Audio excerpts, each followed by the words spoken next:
আজকের ভিডিওতে যদি আমি বলি মাত্র 3টে অভ্যাস, এই 3টে অভ্যাস তুমি মেনে চললেই তোমার 10 কিলো অবধি ওজন কমবে। তুমি শুনে অবাক হচ্ছ, ভাবছো এত ডায়েটিং করছো, এক্সারসাইজ করছো, কোনো কাজ হচ্ছে না, অথচ 3টে অভ্যাস পরিবর্তন করলেই ঠিক হয়ে যাবে। সত্যিটা হচ্ছে সেটাই, অভ্যেস ঠিক থাকে না বলেই ওজনটা কমে না বা ভুঁড়িটা কমে না। এই অভ্যেসগুলো কি কি সেটাই এখন জানতে পারবে, তাই পুরো ভিডিওটা মন দিয়ে দেখো। Welcome to good life with Sukarna. আমি lifestyle correction coach.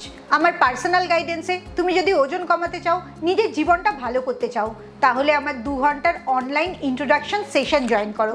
Session join করার জন্য নিচের নাম্বারে LCW লিখে হোয়াটসঅ্যাপ করো। কিছুদিন আগে অনিতা আমার সাথে কন্ট্যাক্ট করে। ওর 48 বছর বয়স, নানা রকম ডায়েটিং চেষ্টা করেছে, অনেক জুম্বা অ্যারোবিক্স ক্লাসে ভর্তি হয়েছে, কিন্তু সবকিছুই 3 থেকে 4 দিন অবধি ডিসিপ্লিনে করতে পেরেছে। তারপরেই আর ওটা কন্টিনিউ করতে পারেনি। আর ও নিজেকে মনে করছে ও ভীষণ লেজি, অ্যাম্বিশন নেই, কোনো টার্গেট নেই, তার জন্য ও এগুলো করতে পারছে না। আবার মাঝে মাঝে এটাও মনে করছে সবার জন্য সবকিছু নয়, ওর জন্য হয়তো সেরকমই রোগা হওয়াটা নয়। তুমিও কি এরকম মাঝে মাঝে মনে করো? আসল প্রবলেমটা তোমার মানসিকতার, তোমার অভ্যাসের। তুমি নিজের ভেতরে সাকসেসটা ডিজাইন না করে ফেলিয়ারটা ডিজাইন করছো। কিছু রোজকার অভ্যাস পরিবর্তন করলেই দেখবে তোমার সাকসেসের জার্নিটা শুরু হয়ে গেছে। 2022-এ হার্ভার্ড ইউনিভার্সিটিতে একটা স্টাডি হয়েছিল। সেখানে দেখা গেছে মেটাবলিজমটা 10% অবধি কমতে থাকে 30 বছর বয়সের পরে। তাই তুমি একবারও ভেবো না 20 বছর বয়সে তোমার যত তাড়াতাড়ি যেভাবে ওজনটা কমতো, 30 বছরেও সেই একইভাবে ওজনটা কমবে।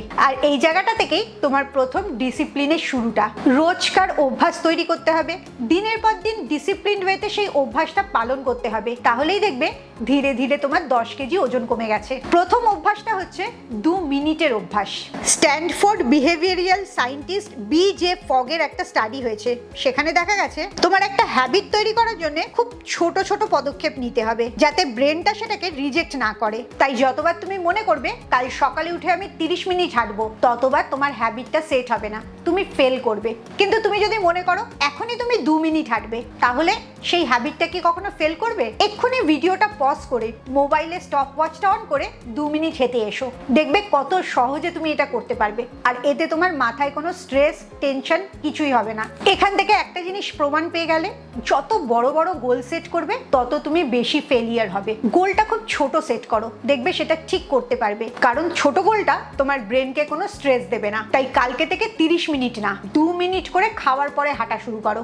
2 নম্বর হ্যাবিট যেটা করবে, খাবার প্লেট থেকে প্রথম যে খাবারটা মুখে দেবে সেটা যেন প্রোটিনযুক্ত খাবার হয়। একটা স্টাডি হয়েছিল প্রুডেন্ট ইউনিভার্সিটিতে। সেখানে দেখা গেছে প্রোটিনটা তোমার পেট ভরে গেছে এই ফিলিংসটাকে বাড়ায়, ব্লাড সুগারটাকে নর্মাল করে, আর বেলি ফ্যাটটাকেও কম করে। তাই এবার থেকে যাই খাও না কেন, প্রথম খাবারের কামড়টা যেন একটা প্রোটিনে হয়। সেটা ডিম হতে পারে, মাছ মাংস হতে পারে, কিংবা পনির, টোফু, সয়াবিন, যেটা তোমার খেতে ভালো লাগে। এই অভ্যাসটাই তোমার পেটের চর্বি কমাতে সাহায্য করবে, কারণ প্রোটিনটা গ্রেলিন হরমোনকে কম করে, যেটাকে বলে হাঙ্গার হরমোন। আর প্রোটিন খেলে পর 15 থেকে 30% মেটাবলিজমটা বৃদ্ধি পায়। 3 নম্বর হ্যাবিটটা ঠিক করে দেয় ঘুমাতে ঘুমাতে তোমার পেটের চর্বিটা পুড়বে নাকি আরো বেশি জড়ো হবে।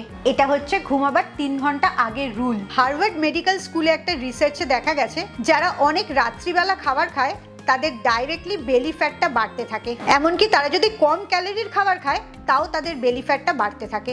এই কারণে রুলটা হচ্ছে ঘুমাতে যাওয়ার অন্তত পক্ষে 3 ঘন্টা আগে রাত্রের খাবারটা শেষ করে ফেলা। তুমি যদি 11টায় ঘুমাও তাহলে 8টার মধ্যে ডিনার শেষ করবে, আর তুমি যদি 10টায় ঘুমাও তাহলে 7টার মধ্যে ডিনারটা শেষ করবে।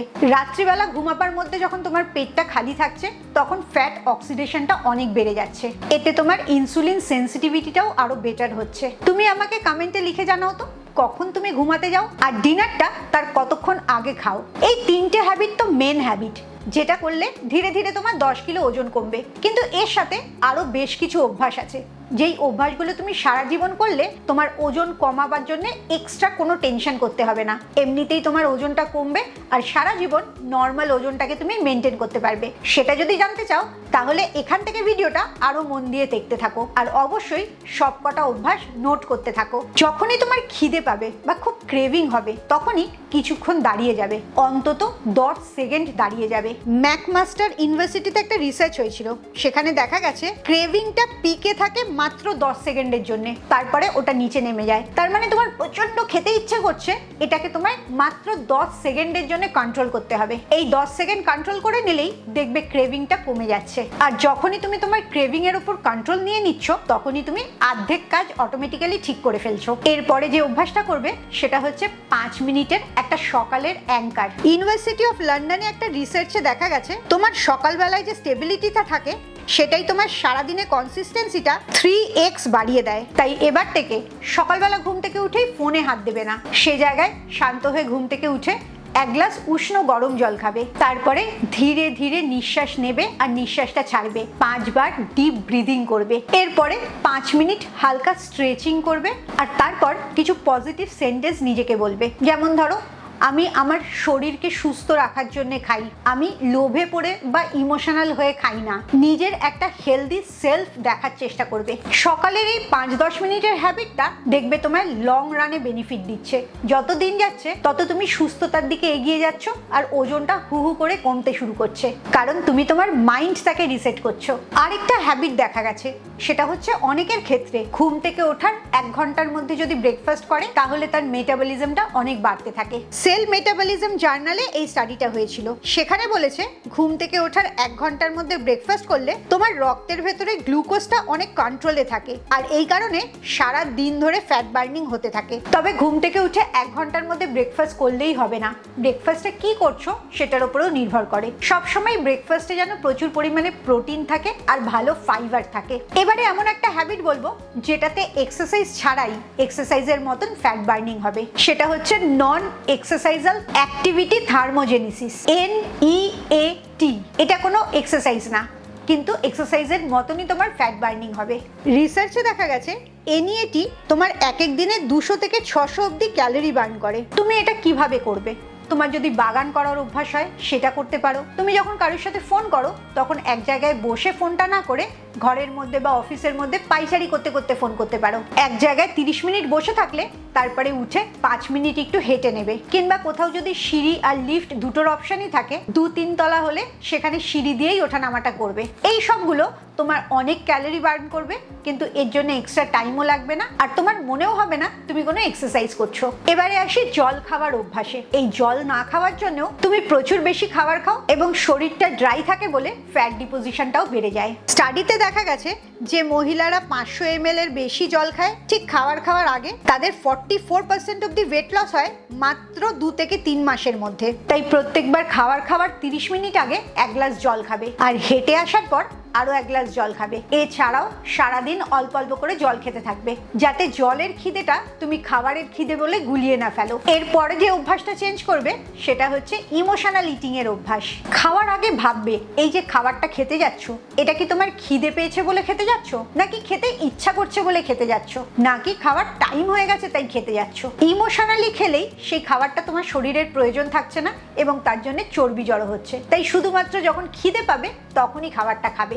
মাল্টিপল সাইকোলজিক্যাল স্টাডিতে এটা দেখা গেছে, তুমি যখন খাবারটাতে লেভেলিং করছো যে তোমার খাবারটা খিদে পাচ্ছে বলে খাচ্ছ নাকি অন্য কারণে, তখন তোমার ইমোশনাল খাওয়াটা 30 থেকে 40% অব্দি কমে যাবে। এবারে বলবো ভীষণ পাওয়ারফুল একটা অভ্যাস, সেটা হচ্ছে অ্যাকাউন্টেবিলিটি হ্যাবিট। তুমি যে এই হ্যাবিটটা চেঞ্জ করছো এটার জন্য কারুকে সাক্ষী রাখতে হবে। একটা স্টাডি হয়েছিল American Society of Training and ডেভেলপমেন্টে, সেখানে দেখা গেছে যাদের অ্যাকাউন্টেবিলিটি থাকে তাদের সাকসেস রেট 95% অব্দি বেড়ে যায়। এই কারণে সবসময় একটা পার্টনার দরকার হয়, সেটা তোমার রিয়েল লাইফ পার্টনারও হতে পারে, তোমার কোনো বন্ধু হতে পারে, কোনো কমিউনিটি হতে পারে, বা আমার লাইফস্টাইল কারেকশন প্রোগ্রামও হতে পারে, যেখানে তুমি বাধ্য থাকছো রোজ তোমার খাবারগুলো শেয়ার করার জন্য, সপ্তাহে 2 দিন তোমার ওজনটা শেয়ার করার জন্য।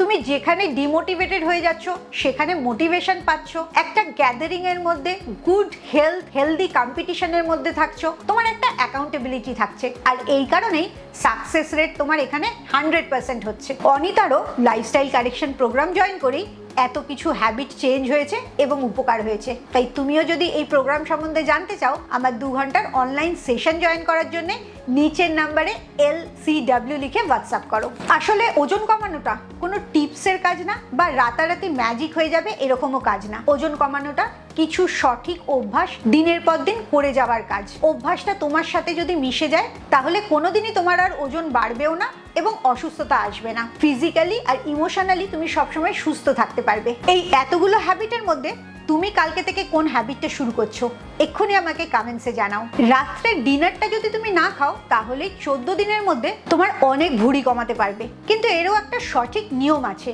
রাত্রের ডিনার বলতে কোনটাকে বলা হচ্ছে, কতক্ষণ অবধি তুমি খেতে পারো, রাত্রের ডিনারটা স্কিপ করলেই বা তোমার কি উপকার হবে, কোনো অসুবিধা হতে পারে কিনা, এই সমস্ত জিনিসগুলো যদি জানতে চাও, তাহলে অবশ্যই আমার পরের ভিডিওটার জন্য অপেক্ষা করো। খুব ভালো থাকো, মানসিক আর শারীরিকভাবে একদম সুস্থ থাকো। আবার পরের ভিডিওতে তোমাদের সাথে দেখা হচ্ছে।